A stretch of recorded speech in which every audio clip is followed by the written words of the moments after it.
Assembly filtering is actually to specify a number of filters based on iProperties.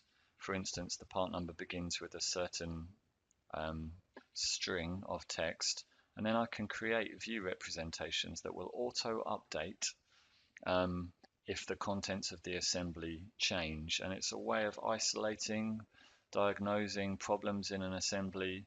You can use these view representations that are filtered downstream in a drawing view, or also in a parts list to filter for only a particular kind of item, for instance sheet metal or extruded components or purchased components and things like that. So let's just show you a quick example. If I toggle back to Inventor, let's start this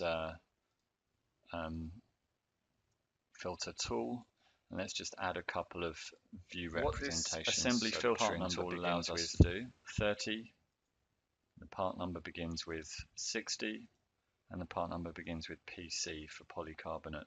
So I've specified 3 view reps. I'm going to say I want to create them all now, and that's done nice and quick, and I can actually then view them in here. They've created a standard view reps. These are all the components where the part number begins with 30. Here's all the ones where the part number begins with 60. And here's all the ones where the part number begins with PC. And this can be updated. So if the assembly contents change, I can update the whole lot with a one click there, and that will honor my settings. So if I choose to copy and replace a couple of polycarbonate bits, I can hit update, and my view representations will honor those. So those polycarbonate bits are not now included in the 30 setting, 30 and 60 ones, but they are included in the polycarbonate view representation. So a very powerful way of dynamically filtering your assemblies.